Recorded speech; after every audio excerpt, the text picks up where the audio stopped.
All right, welcome in. It is Friday, total bases. I'm like totally flustered right now because I've been grinding an extra inning KBO game this morning. So I got to get on track here. But this is your free pick Major League Baseball show, WagerTalk TV, now Monday through Friday. We're here every day, 9 a.m. Eastern, giving out an hour's worth of MLB insight information that primarily runs off you guys in the chat. So, as I always say, please like and subscribe so we can keep this going and jump in the chat. Let us know what games you guys want to hear, what games you guys want to talk about, because we have 16 games today, guys. It is a loaded card. There is a doubleheader, so we have day baseball. Thank God. They need to give us more of that on a Friday. But we're going to head to Friday night. Friday night in Japan for Tokyo Brandon means he's dusting off the Fireball bottle. For us here in the States, we're dusting off the Apple TV app to watch one of the biggest games of the night. Don't ask me why that's a thing, but the only way you can see Dodgers Mets, an NLCS rematch, is if you have Apple TV. That is our feature game today. We're going to head over to Bryan Leonard and kick us off. Or you can go to the local sports book in your town and watch it for free. I'm very interested in this game. We'll take a look at the Dodgers here against the Mets. Two obviously very good teams, but two pitchers starting today that I have some concerns about. Obviously, Clayton Kershaw. He went out, pitched 4 innings his first time out, only struck out 2. Not a pretty sight. 11.25 ERA, 2.00 WHIP. Expected ERA even higher, 11.88. If you take a look at what he's done, obviously in 2023 and before that, the guy's first ballot Hall of Famer, no doubt about it. 2023, 2.46 ERA, 1.06 WHIP, 13-5 record. His career record coming into this game is 212 and 94. He's won over twice as many games as he has lost in his career. Just a tremendous pitcher, and you can't help but like the guy. But his time has passed, unfortunately. His numbers did not look good in the spring. His numbers did not look good in the obvious small sample size last year of only throwing 504 pitches. The concern I have here is his control has gotten worse. Going into the last couple of years, he was at 4.7, 4.3, 3.6. The last, since 2023, even his successful season, 7.6, 6.8, 15.0 right now. League average is 8.4. If he can't be any better than league average on his control, which is what he's great at, that's going to be a problem. His hard hit percent was never higher than 27, going all the way back to 2017. Then he had a streak of like 5 or 6 years where it was 39 or less. Last year, 40.8. This year, 60.0. Obviously, small sample sizes, but he is getting hit hard. And this is not the kind of team you want to go against because they're loaded offensively. Griffin Canning's the guy I'd like to play on. I thought the Mets have done a nice job with him. But when you take a look at his expected ERA, it's 3.75. It's over one run higher than his ERA. His WHIP, 1.29, not that great. Now, he is a ground ball pitcher. 90% ground ball rate. That's great. Not as many fly balls, not as many home runs. But his hard hit rate is in the 10th percentile, average exit velocity in the 9th, and he doesn't have a lot of extension. So we've got two pitchers in this game going that put too many people on base. They don't have the strikeout ability that a lot of other pitchers have, and they're going up against really good hitting teams. The total in this game is either 8.5 or 9, but the bullpens are the better parts of this game here. I'm going to play, this is going to be my parlay piece on this one. Let's play the over 5 in the first half of this game. It's just a situation for myself where I want to fade these starters, and as the game goes on, I don't want to have to fade the bullpen. So we're looking at basically under 120 looks like the consensus, which would be over 5 even money. So that would be my play on this one. Over 5, first half, plus 100 with Kershaw and Canning. Yeah, two unreliable starters, generally speaking. But Canning, he's 4-1 with a 2.47 ERA. I know ERA is not everything, but he's 5-1. I know winning records is not everything either, but something to be said about a team that's 17-5 at home with a 5-1 ERA guy or a 5-1 record guy on the mound. I agree Kershaw's time is past. He used to be one of the elite regular season pitchers. Never had it together too much in the playoffs, but he was elite.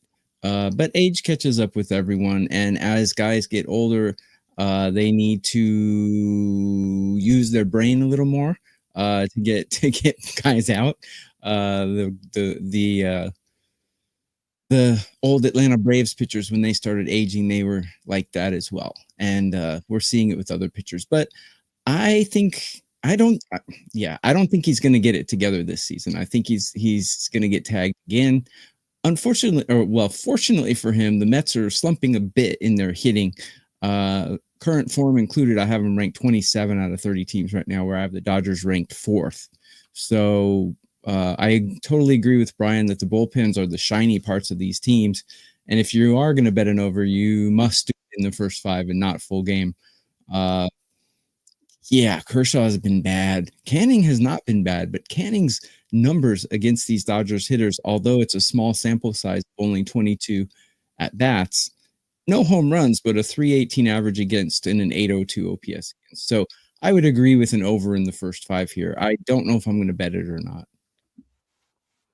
It's weird to see these two teams sort of come in the form that they're in. Like, I wouldn't have expected that we would get Mets Dodgers, this big series, and both teams kind of struggling coming in. Mets have lost 5 of 7. The Dodgers had a 4-game losing streak. It was really close to being 5. They end up getting the win, and then they actually do win the final 2 games of that series with the Diamondbacks. Every time this guy comes up, I think back to what Brian Leonard said early in the season. It's why you watch this show. We're going to give out the free picks. You're going to get the parlay of the day, but you're also going to get Brian Leonard talking about Griffin Canning back in early April, that this was a real possibility with him no longer being in dysfunctional Anaheim, LA, Orange County, whatever you want to call it, where pitchers go to get ruined, apparently. He's now with the Mets. New change of scenery, new pitching coaches, and he's been the best version of himself we've really seen his entire career. Very tempted to take the Mets at even money here. That is one that I will be giving a long, hard look at today. I think Canning is the better option right now. I think the Mets have the better bullpen. Overall, I just think I go back to what I said last week. I think we're in this pocket of games, maybe for the next 2-3 weeks, where you're going to be able to bet against the Dodgers with some success. And if you go back to last week, you had plenty of success. If you bet against the Dodgers last weekend, you had a huge plus price every time. I think the Mets should be a slight favorite here. I don't agree with them being plus money. Even money to plus 105, the Mets are making some sense to me. So not going to use it for the parlay. Definitely something I'm considering for today, but we do have the first parlay leg locked in. It is Mets Dodgers first 5 over 5. Did you have a price on that, Brian? That I can plus 100. Plus, so even money. Yesterday's parlay did not go to plan, but like we said, we already hit one this week. Today's a bonus. If we can hit today, awesome. If we can keep hitting one of these a week, we're going to be up a ton of units, and I think it's pretty good. I think it's like 17 units of profit, or $17 for every dollar that you've spent on the parlay so far. But as we are every day, we're trying to hit these. Duffel in the chat, yeah. The reason I'm all flustered this morning is because the Doosan Bears are in extras. I'm hoping they just call this game. They've been playing in a monsoon for the past hour. I can't believe we're still playing baseball in this. They finally did a rain delay. We're in the top of the 10th. Inning hasn't started yet. Hopefully they just call it 1-1 because I need to exhale here. Doosan Bears is my play in Korea this morning. Let's go to Jave. I don't know. The more important word in his name is cash. Cash is what we're trying to do. He likes the Brewers and the under in the White Sox game. Brewers, I didn't end up with a play in that game yesterday. I was surprised that Nashville, the Sounds, their AAA team, got rained out the day before. Savali was supposed to pitch. They must have just said, the hell with it, let's bring him up. So it kind of skewed the whole matchup for them. I guess I'm not really sure why they called Carlos Rodriguez up to like pitch out of the bullpen. That was weird. And then they burned both of them in that game. Now they did get the win. And these are man. Okay, so we are still in that same series. So he likes the Brewers. That's two different games. Let's go to Brewers Pirates first. Brewers get the win yesterday. They burned kind of two starters in the process. Today it's Freddie Peralta against the phenom Paul Skeens. The Pirates as a favorite. Are you going to do it even with Skeens on the mound, Bryan Leonard? Well, you've also got the ace of the Milwaukee staff going, and that's always something good. We take a look at what the bullpen looks for in Milwaukee. McGill's pitched 4 of the last 5 days, so I doubt if he'll be out there, but they've got other guys. Uribe's out there. Mears just pitched 2 days ago, but he should be okay. And Jared Koenig. So I like the back end of this Milwaukee Brewer bullpen. The Pittsburgh one is more of a concern. That is something that as the game goes on, I think it's an advantage for Milwaukee. Obviously, we've got 2 aces on the mound. Freddie Peralta's been terrific, and you see nothing but red on his StatCast page other than ground ball percentage, which is the 23rd percentile, but this is not a good home run ballpark, so I don't think that's going to have an effect here. He comes in with a 2.59 ERA, slightly less than his expected ERA, 3.17, 1.06 whip. You know what you're going to get out of him. He's a hard worker. I've always liked backing him when he's on the mound. And obviously, Paul Skeens, red all over the place. Just a terrific young pitcher. 2.44 ERA, 2.47 expected, right on the number. Whip 0.94. And the worst offense that I have seen out there other than the Colorado Rockies. They're just terrible. You take a look at WRC Plus on the season. Pittsburgh is 29th. Colorado's 30th. Colorado's at 66. League average is 100. So they're 34% worse than league average. Pittsburgh, 74, 26% worse. Milwaukee's not a great offense either, and they have not been hitting well lately. On the season, they're 25th at 86. So you got two of the league's worst 6 offenses going against 2 outstanding pitchers. If there was a 7.5 out there at this point, it would be an easy bet on the under. 7's obviously, if you listen to Steve Merrill over the years, you've heard his rants on 7 and 9 being the odd numbers. Those are more important than the even numbers because teams can end up as a tie. So I like the under here. I like the first half under. I am more worried about the back end of the Pirates back end. So Milwaukee full game, Pittsburgh, Milwaukee under would be my 2 plays in this game. Agree. So let me go into a little more detail about why I agree. So we got 2 great starting pitchers, Peralta and Skeens.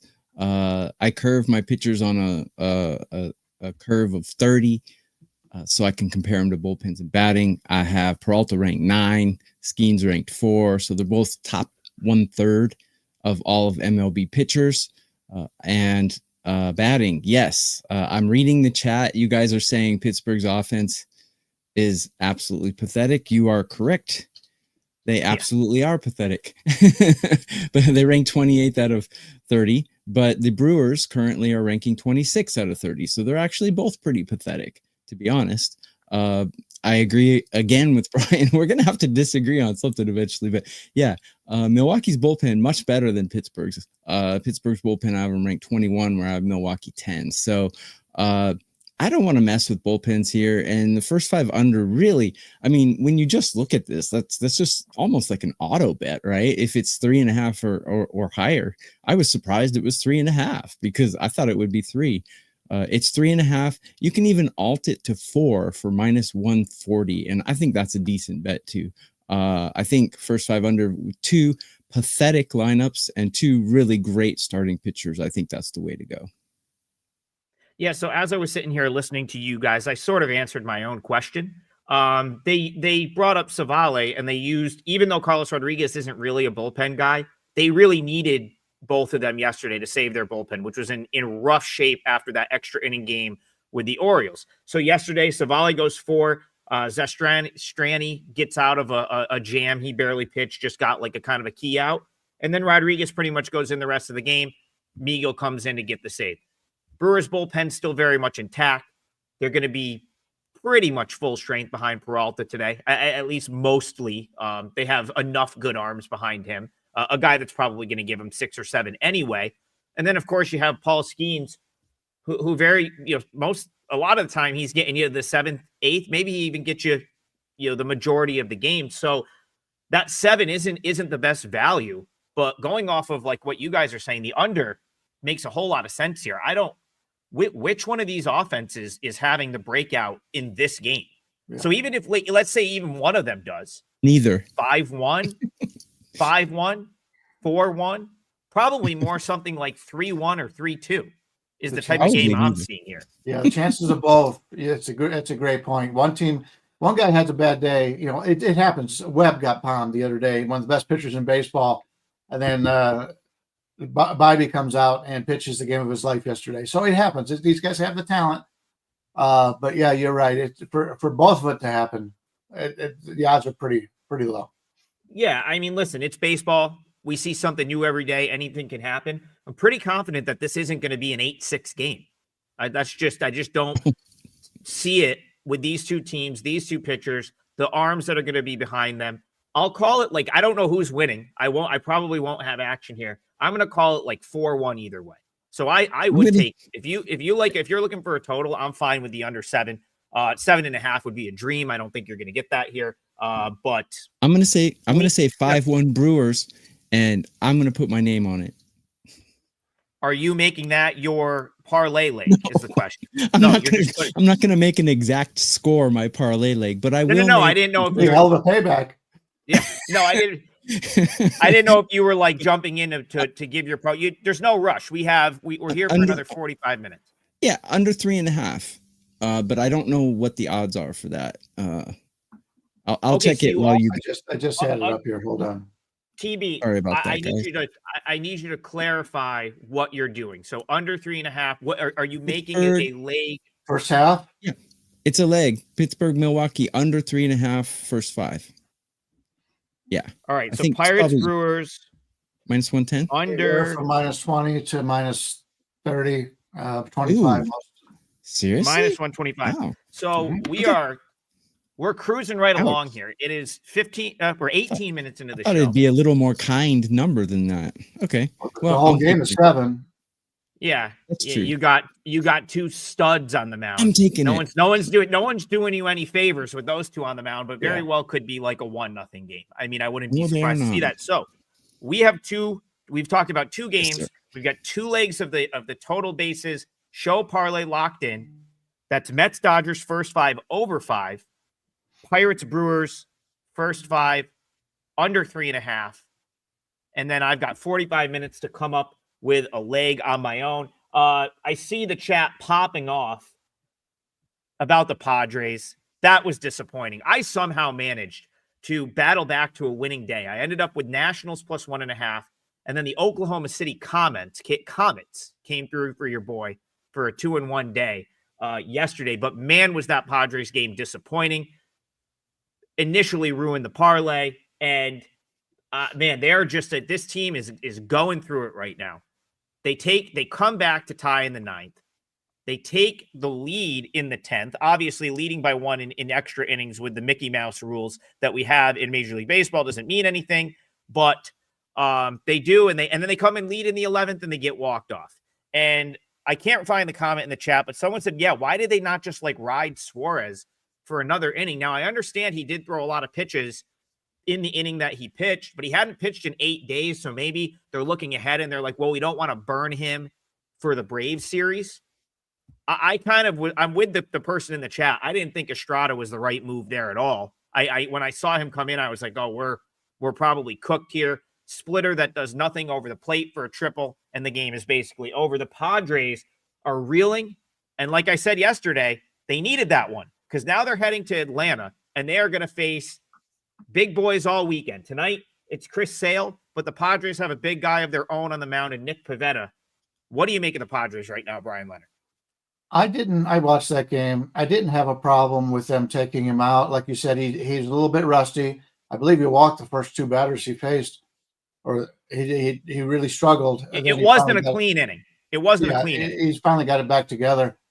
Getting to this game, and I joined you. I had the Padres in that game, so I ended up going 1-2. Although we did win our best bet, which was the Colorado team total under, and they scored 0, so that's a good Great thing. call.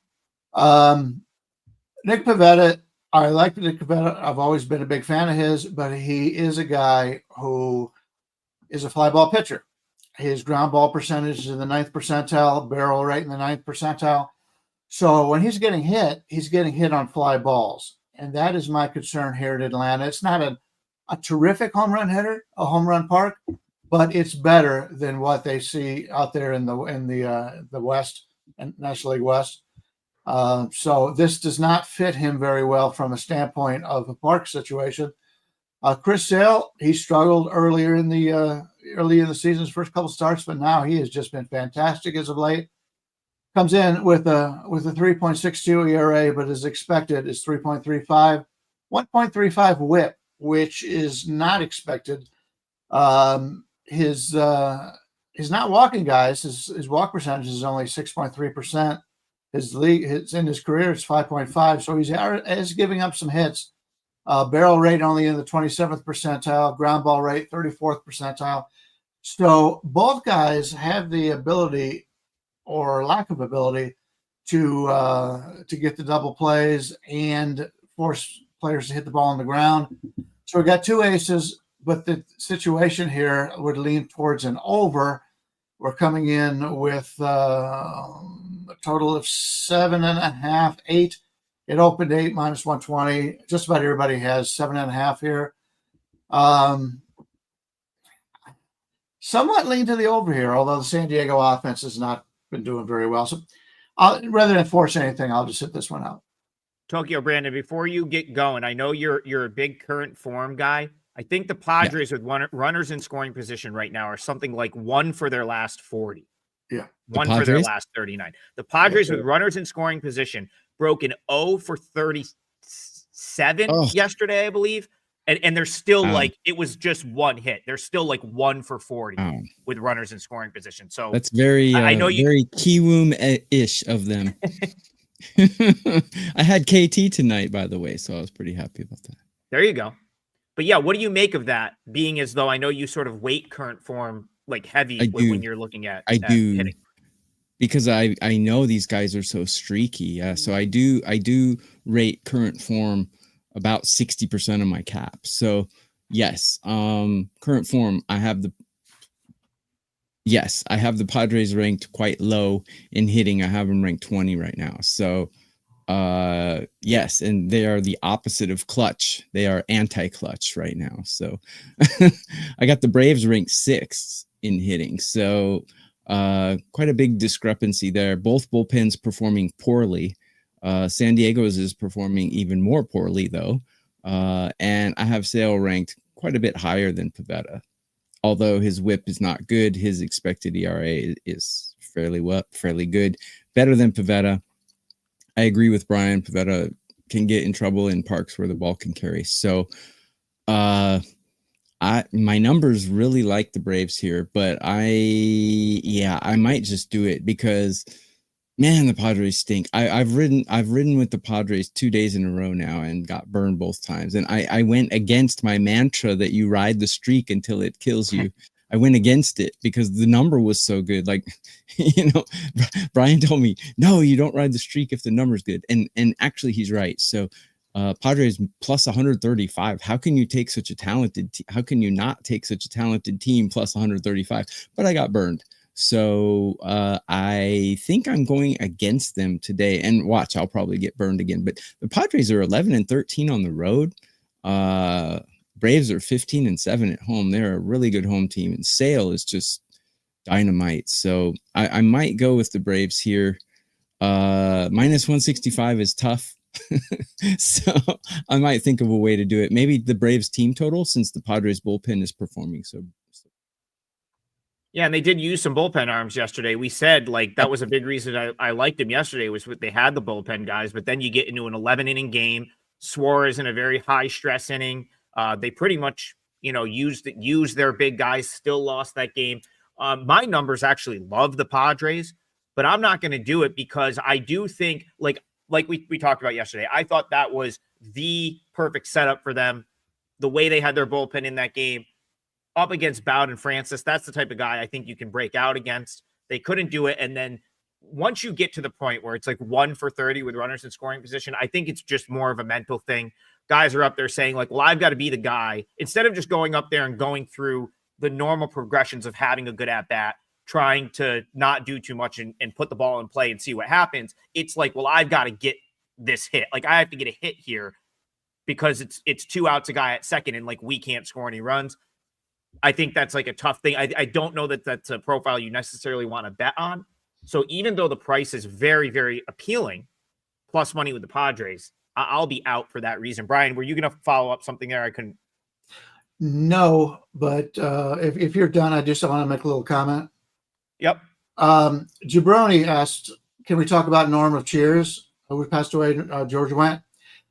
Yeah, really enjoyed his work on Cheers. Great show.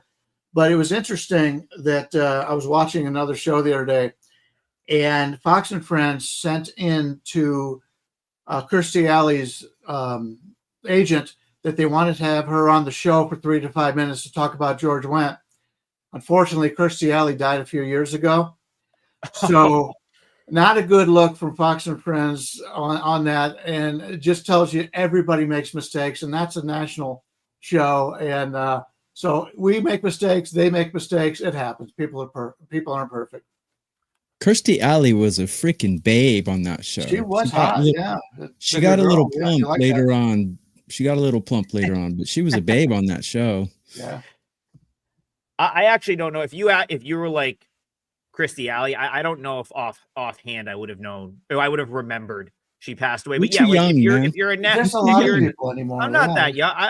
I remember a lot of her movies like in the 90s and stuff. I grew up watching Cheers reruns. I've been to the Cheers bar in Boston many times. Yeah. Many times. Right down there in Government Center, Faneuil Hall area. Very cool part of Boston. Yeah. Adrian Alfaro, totally look forward to the show in the morning. We look forward to you showing up. We appreciate you guys showing up, and we definitely appreciate the likes and the subscribes. Already over 700 people in here live, which is fantastic. And what we're going to do in honor of Cheers, let's head to Boston because we have a doubleheader. I know that Major League Baseball doesn't want to give us day baseball on a Friday, which is insane, but sometimes the weather does. So we appreciate that. It's terrible out here in the central New York area right now. It was awful. That weather's coming to us. Yesterday, that weather was out in Mass, and it wiped out that game. It looks like they should be okay today. And we've got a doubleheader that's going to, I think, alter slightly the pitching matchup. At least, or what it was going to be yesterday. So correct me if I'm wrong, Brian Leonard. I think in the early game, it's going to be Povich against Brian Bello. And then they're going to move I think Giolito is going to start the night game. So we can talk about the doubleheader as a whole. Game 1 or game 2, I'll go to Brian Leonard, and then TV, you can follow up anything in this doubleheader for the people today. Well, I got to tell you, I no longer want to hear you talking about you're not a host when you were able to take that Cheers reference right into the Red Sox game. That's what a host does. Excellent job. Yeah, it's going to be the 2 pitchers that you had mentioned in the first game of this series, and I'm not a fan of either one of them. Povich, the lefty, against Bello. So if I look at anything in that game, I look to play the over, but it is set pretty high at 9. It's a good hitter's ballpark, no doubt about it. But neither one of those starters are guys that I really have my eye on. The second game, I don't talk much about the second games because we don't know who's going to be available. In fact, we don't even know who the Orioles pitcher is in this one. So I'm sitting out this game, and we'll leave it to Tokyo, see if he can come up with something. Yeah, first glance at this, I see 2 really bad starting pitchers going. Got them both ranked 22 or worse on the curve at 30. Bullpens underperforming, especially Boston's. And the problem is, so automatically it jumps into my head. This is an over. But I think it's what is it? Is it 9 or 8, 8.5? If it's 8.5, I think I might do an over in this one. But if it's 9, not so sure. But as we've said before, odd numbers are great because if you're tied 4-4, your 9 will get your money back. And believe me, in sports betting, when you bet 1,000 bets a year, getting your money back is not the worst thing that can happen to you. So if you've ever played Pai Gow poker, you know what that's like. So I think over in this would be the way to go. My only reservation about that would be that neither team is really hitting well. They're both mediocre or slightly worse, according to my rankings. So that would be my only reservation. And I don't know the weather. So the weather might be something that puts me over the top, but I don't know what the weather's like out there. If it's rainy and cold, then I'm going to lay off an over. All right. I like What's that? I like. Oh, go ahead. I just said I have all the weather reports. There's not much weather out there today. It's in my backyard now. It came this way. We have been getting pummeled with rain since like late last night. So the weather's here. It's not out in Boston. I'm the timestamp secretary, but Bryan is the meteorologist and stat master. I knew I was gonna. I did it one time, and now I'm sure everybody's gonna ask every day. So go for it, Adam. I like the Orioles here in Game 1. I'm not really worried about Game 2. Like you guys said, you really have to watch Game 1 to see what happened in Game 2 or what's going to happen in Game 2. But I think Game 1 sets up really nicely for the Orioles. And at the price, being in that plus 115 range, I think it's very playable. So Povich has the metrics, the underlying metrics, if you will, suggest that Povich could have some success against the Red Sox, at least some of the numbers I've been looking at. There's lefties in that Red Sox lineup that I think he neutralizes a little bit. I am going to be interested to see how the Orioles play this from a roster standpoint. So they should be loaded with pitching in Game 1 should they choose to use the pitching in Game 1, which I think if you're a team like the Orioles and you can sniff a win in Game 1, you got to go try to get that win, right? Like coming out of this game coming out of the doubleheader with a split would be a massive achievement for this team right now. I think they would take that, a split at Fenway Park in a doubleheader. If you get a few good innings out of Povich, even if it's once through, I think you could see the 2025 Orioles debut of none other than Trevor Rogers right here, who has not been great starting games at Norfolk, but I wouldn't mind rolling the dice with him in a long relief type role because he's been better of late. So Norfolk has had him starting games. Hasn't really been great as a starter, but if you asked him to come in and maybe go once through or come in a part of the lineup that was favorable to him, like put him in a situation to succeed, maybe after Povich, I think that could be an okay look. And then, of course, the rain out yesterday means you've got Bautista, you've got Yenner Cano. Those are guys that I've talked about liking on this show. I don't mind the Orioles bullpen when you're getting the leverage guys, right? When you're getting the Felix Bautista, Yenner Cano, maybe Aiken against a lefty. I'm cool with that. That's fine. Like even Tokyo Brandon, I think has referenced this multiple times. Like his numbers sort of like the Orioles bullpen. And it's because those leverage guys can be pretty good. So I'm going to be interested to see what they do from a roster standpoint. Now, if they call him up and let him start Game 2, I'm not sure I love that. I don't want him as a starter. But they also have Andrew Kitteridge, who I believe is going to take the roster spot of Kyle Gibson, who they just released. Again, there's a couple different options there where you could theoretically, if Povich gives you 4 or 5 good innings, you could go Povich, Rogers, maybe Kitteridge. You've got the lefty in Aiken if you need to get a lefty out in the 6th or 7th inning. And then if you're in a position to win, you've got Cano and Bautista. Plus money, I think that's pretty good. You know, the Red Sox have to play a doubleheader as well. So they've got to manage their assets accordingly as well. I like the Orioles in Game 1. I think it sets up nicely for them. I'm not putting it in the parlay yet, but I am looking at that. I think it's plus 115 right now. I make it closer to a pick. All right. So he pronounces his name Kitteridge. Nice to know. Kitteridge, yeah. I don't know. I just that's how I pronounced it. But yeah, I'll be keeping an eye on what what Orioles are gonna do. So both teams are going to get a 27th man. I want to see who the Orioles use, and if I can figure out how they might use that person, I may play that game. So stay tuned. That's just my thoughts on that game. But I know people are interested. That is our only day game. Markinza says, please no White Sox today. Well, you brought it up, so we're going to have to talk about it. Didn't we already? We did not. No? You know what? But we are going to talk about it. Feels like Someone else earlier asked about it, but they asked about the total. So I'll go to Bryan Leonard first. Could be low scoring. You got Tyler Mahle and Sean Burke, two pretty solid pitchers. The Rangers didn't hit anything in Yankee Stadium for a week. Now they go to the Windy City. What do you think here? Side or total? White Sox, Rangers, Bryan Leonard. I may be the wrong guy to ask because I faded Tyler Mahle the last 2 times out and got beat. Comes in with a 1.47 ERA, but his expected ERA is over 2 runs higher. There's going to be some regression there. It hasn't hit yet. It'll be the time when I bet on him, I'm sure. But he comes in with a 0.98 ERA, just having a really nice year from a number standpoint. But when you take a look at his base values on StatCast and the Baseball Savant, he's in the fastball velocity 18th percentile. The lower percentile is the worse it is. 27th percentile chase rate, 29th percentile whiff rate, 31st percentile strikeout rate.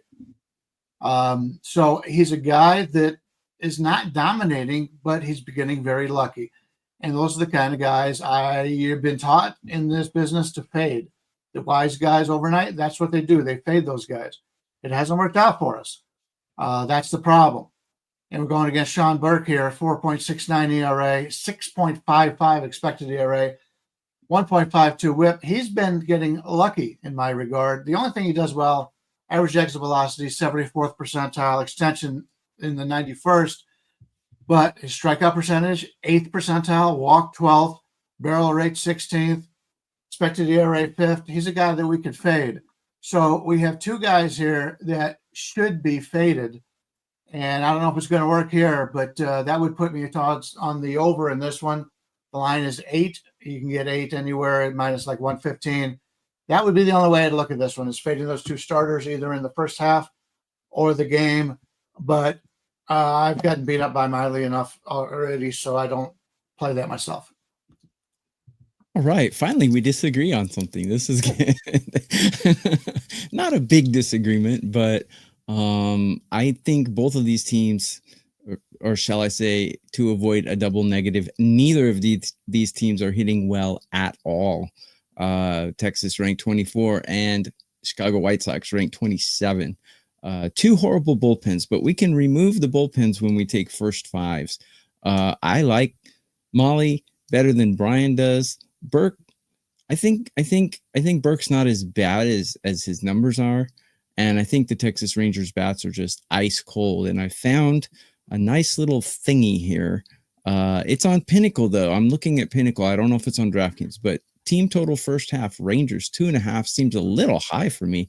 I don't know if the Rangers with these flaccid bats can get 3 runs even off Sean Burke in the first 5.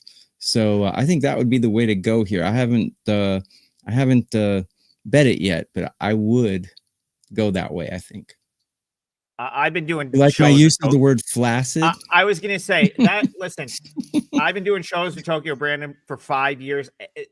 Every once in a while, he refers to a lineup as flaccid. It gets me every time. It always, it's just so it's never. Always when he's drinking too. How's that correlate? It's never not funny. Listen, Mark Hinson, I'm not going to do it to you today. I don't like the White Sox here, and I don't really like the Rangers either. It's probably because of where I'm at on the Rangers long term. They really disappointed me in that series with the Yankees. I backed them once. It felt like a great spot to back them. I got a really strong start out of Patrick Corbin, and they couldn't. I mean, Will Warren was out there. He looked like, he looked like a Cy Young Award winner against the Rangers. I think he had 10 strikeouts. There's big time holes in that lineup. Like Marcus Semien came up in a big spot in that game. Nothing. Dude's batting like 160. I agree with Tokyo Brandon. The bullpen's regressing. I thought, they called up Cole Winn, who was the guy that was pitching well at Round Rock. I thought they had maybe some reinforcements in the bullpen, but Yeah, I can't get with the Rangers right now. That being said, I've always had a soft spot for Mahle. There was a point in time I thought he was like a superstar. Like I thought he was going to be ace front end guy. So I probably have some bias toward him in that regard. So yeah, Mark Hinton, I'll spare you today. No White Sox for me. And Bryan nothing was else shaking his head. Do you have a comment? No, I'm reading through the comments, going through some okay. things that I agree with or disagree with. Okay. Cool. All right. Wow, this show's flying by really quick. Okay. Yeah, I still have to fire out a parlay leg. We still have 20 minutes left. If you are just tuning in, the total basis parlay, which has been very successful since we started doing it on the show. 4 and 3, up 17. So far, 4 and 3 it is actually like amazing. I don't even want the record. I mean, that's so good. We've hit 4 out of 7 3-teamers. That's actually insane. Yes. And 17. Most of them are between +4 and 550. So yeah.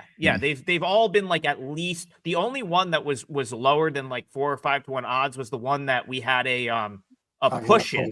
Yeah. Maybe the greatest push ever. Maybe the most electric push of all time. A grand slam in the bottom of the 5th to push a grand first slam 5. in the bottom of the 5th. Yeah. The Diamondbacks. I remember that. But I want to talk with the odds that we're putting out. You only have to go 1 and 3 to make a decent profit. You can go 1 and 4 to make a minimal profit. 1 and 6, you'll make money with most. Yeah, like I said, one a week, and right now we've got 2 totals for you guys locked in. So, Bryan Leonard, if you missed the beginning of the show, over 5, first 5 Mets Dodgers, right around even money, and then Tokyo Brandon's going Pirates Brewers first 5 under 3.5. -125. So I'll have a leg within the next 18 minutes. I've got an idea of what it might be, but I want to talk about the game Bruce Green wants to talk about because this one is very intriguing to me. It's Marlins Angels. I feel like we kind of nailed the Angels on this show.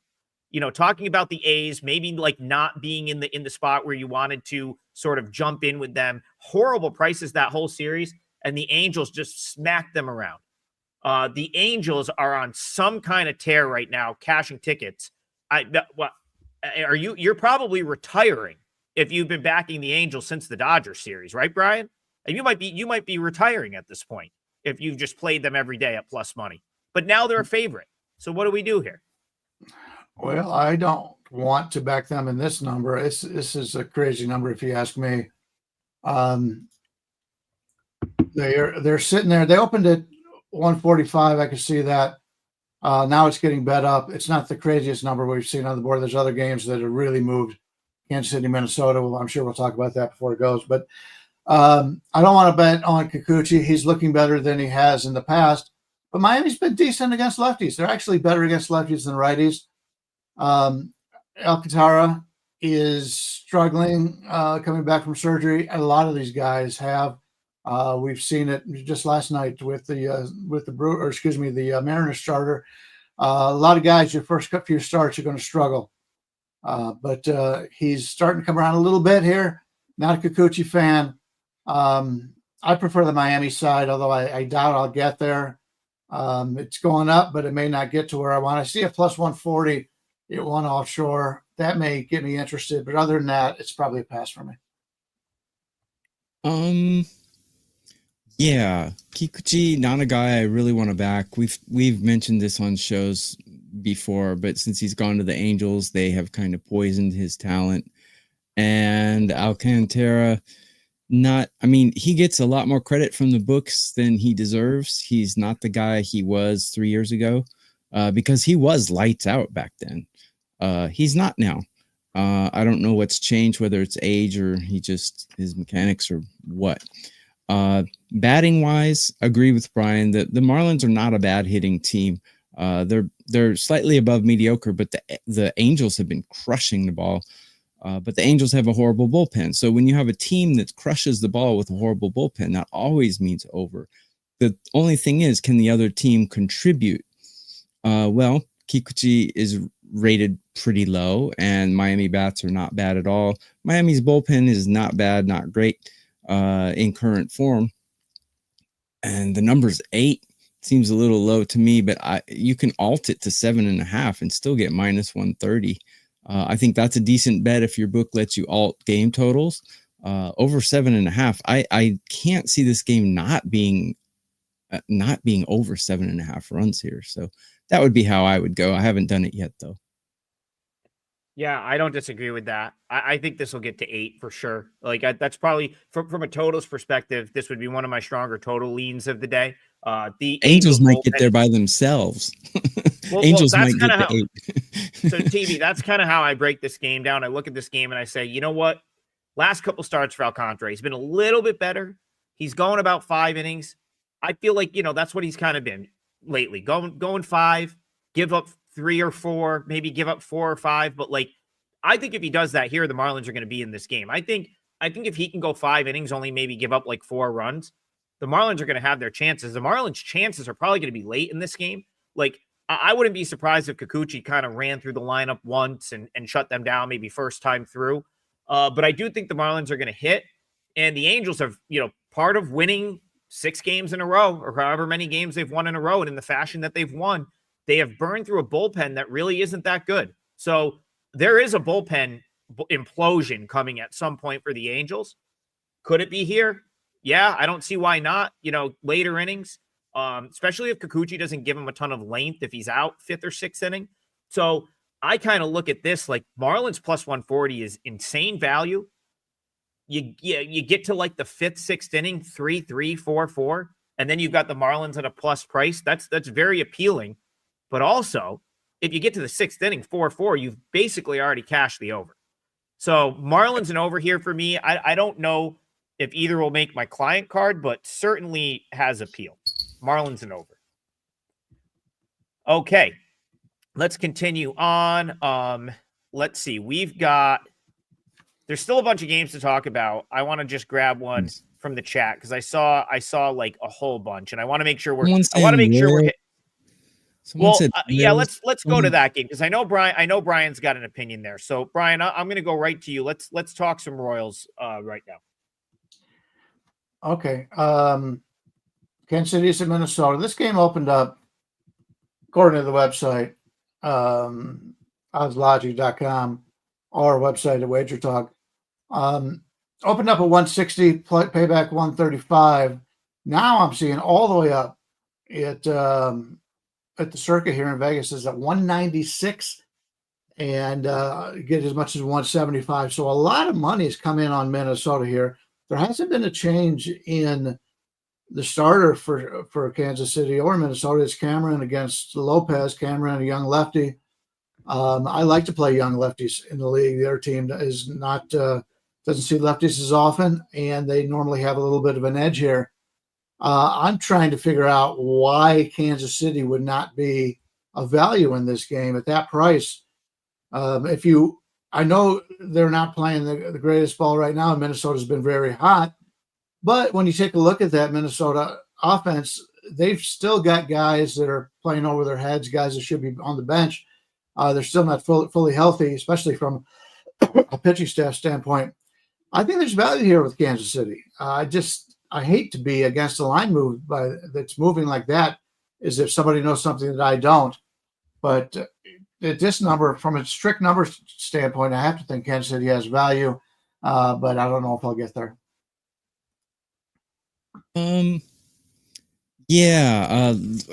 Cameron, man, 2 starts. He's gone over 6 innings in each one. He hasn't given up anything. So, got great numbers in his first 2 starts, but can you trust that is the question. Minnesota had been on a huge streak and then they got a little cold. Minnesota has a great bullpen though. And they have a really good starting pitcher today. So the way I see it, both teams have pretty good starting pitching here. Batting wise, Kansas City was a team that I was going under first 5 for a long time, but they're starting to hit okay now. Not putrid like they were a week or so ago.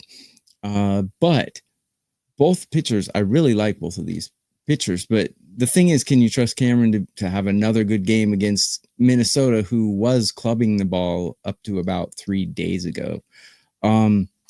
I think the way I would go in this would be Kansas City's team total under 3.5, just because Minnesota's bullpen's been so, lights out recently. Pablo Lopez has been really good as well. He might regress a little bit, but against the 18th lineup in MLB, I think I'll test that one more time and see if I can get a Royals under to get through for me. I might do that. I haven't put it out yet. I like Cameron. He's someone that I've liked for a couple of years now. He's been super consistent for Omaha since last year. He's been excellent in anything he's done for the Royals so far. So really no reason to not like him. The Royals plus 1.5 is very tempting. Obviously, be it you get them on the road. The problem is it's still a little pricey for me in the minus 135 range. So this is something I will have my eye on as the day goes on. Curious to see how much money the Twins take. The Twins take money at home all the time. Do you agree with that, Brian? Doesn't it feel like the Twins always take money at home? I haven't noticed it, but I haven't paid much attention to it, to be honest with you. I feel like they get hit by. It's usually not in games that are like this type of range. I feel like it's like whenever the Twins are like plus 105 at home, they go off like minus 125. It's in those types of games, but we'll see. If they do take more money here, let's say that gets under minus one, so like last night or yesterday, I ended up cashing Nationals plus 1.5. I basically waited all day and the Braves money came in. I was able to get Nats plus 1.5, like minus 122, minus 123 before that game went off. I'll be doing something similar with the Royals here. I think if this moved 10 cents in my favor, meaning a 10-cent better price, and I could get Royals plus 1.5 under minus 130, it's something I'd have to look at. I'm a big Noah Cameron guy. I'm higher on him than the market is. And if I got that free run with the road team, well, not free, but the run cushion with the road team, it's something I'd absolutely have to consider. TB, did you have something to say there? No. I was giving a thumbs up to someone in the chat. I'm chatting with them while you guys are talking. Ashley says, did you guys touch on the Padres yet? Well, yeah, we covered that game pretty extensively. As always, this is up on demand, always on the WagerTalk YouTube channel. If you miss any, you can go back. And Tokyo Brandon is now the timestamp king. So when it gets up to YouTube, you guys are going to have the timestamps in there to jump around game to game. And it's hopefully that's helped you guys. It was something that you requested, and we have delivered it for you. So keep the likes, the subscribes, and the feedback coming. We want to make the show as good as possible. I see Carmine Bianco's in the chat every day. Shout out to Carm. Phenomenal job they do on Puck Time. Yeah. If we can come even close to what they have been doing on Puck Time for a couple of years, then this it would be a pretty good show. So Duffel, we are out unscathed. The rain has washed this game out. It has been called. It is a 1-1 draw after 9 innings. They do draws in KBO. So that's going to be a tie. Our Doosan money line bet is good. We have 7 minutes left, and I will have a parlay leg within the next 7 minutes. But I want to get one more game. We've actually hit most of the games that the chat has asked about so far. So I'm going to go. Tokyo Brandon, was there a game that you were? I just hijacked the comments. Look at that one. Love it. Setting a new, setting a new bar. All right. I love to see that. Yeah, we've got over 1,000 live viewers. We appreciate it. John, Pirates game. We did talk about that game. He wants to know Pirates game first 5 under 3.5. Good idea to put the same bet in the parlay. Are we going to talk Pirates? We already did. Was that earlier? Like that. And if you're going to bet parlays, I don't recommend parlays, but if you are going to bet parlays, if it's good enough for a single line bet, it's good enough for a parlay. All right. I don't want to be a pirate. Let's talk. Seinfeld. Let's talk about this one. The Nationals came through for me last night. I really thought they were going to blow it. I thought, especially after being on the wrong end of the Padres, when that game went to extra innings, your boy was bracing for impact. I thought, sitting there with a plus 1.5 with the home team, I was like, here it comes. I know how this works. But the Nats survived, and then they end up walking it off. Really nice win for them. Really nice streak that they've got going now. I believe that's 4 in a row. Now they're at home. Very interesting matchup here. We've got Landon Roop, Mackenzie Gore. The Nats did use some bullpen arms yesterday. So how do you see this one, Bryan Leonard? If you've watched for any amount of time, you know I'm a Landon Roop fan. It comes in with a 4.11 ERA. His expected ERA is 3.35. He does have a bad whip, 1.43. Take a look at his StatCast page, 94th percentile in hard hit rate, 87th percentile in exit velocity. He keeps the ball in the park, and he keeps guys off balance. That's what I like. I wish he had a better walk rate. His rookie season last year is at 12%. Now it's down to 7.9, which is worse, or which is better than league average. But still, he's still got a 15.3 strikeout minus walk rate. So he does give up some hits, but he doesn't give up the big hit, and that's something that we got to count as a positive. Mackenzie Gore, this guy's having a tremendous season. 3.67 ERA, 3.65 expected. His whip's still a little high, 1.30, which is better than his career at 1.41. But he has been hit hard, and that's the problem here. His average exit velocity is only in the 8th percentile, 14th percentile barrel rate, 9th in hard hit rate, and he's a fly ball pitcher. He's only in the 25th percentile of ground ball rate. That is a concern. Now, he is a big strikeout guy. He's going to get his strikeouts, but these numbers tell me there's going to be some regression and guys are going to hit him for the long ball. And that's something that could happen in this ballpark. It's a pretty good hitter's ballpark. Coming off that late night game, I think gives more of an advantage to the visitor. Somewhat like San Francisco here, somewhat like the over. 8 on the over is kind of cheap, I think. I kind of like that. Over 8 is probably the way I would go in this one. Yeah. If any of you follow me on Twitter X, you'll know that from time to time I'll put out my MLB top 20 pitchers. Just, I just share my rankings with people and put it out there. Currently, I have Mackenzie Gore ranked 17 in all of Major League Baseball. Like Bryan said, though, I don't know if that's going to last. He's having a great season, but a lot of people start out great and go down from there. Until he does, though, I'm going to kind of trust him. He's I've never been sour on him, even when he was in San Diego, and I've liked him. I got him ranked in my rankings, though, with expected ERA and current form factored in. I got him ranked number 10 out of 30 on the curve. Roop, I got him 13, so pretty even there. Bullpens, San Francisco has a 10-point advantage over Washington in that aspect, but Washington has the lineup advantage in current form, and I cashed my Washington team total. I was happy about that the other day. So Washington is one of those sneaky teams that you can make money betting their overs and their team total overs as well. And I've been doing that off and on because their bullpen is slightly below average, but they're hitting the ball really well, especially since Abrams is back. They got other guys that are stealing bases, and they're just terrorizing other teams. If you look at the game score yesterday, they were just stealing bases like crazy, just going all over.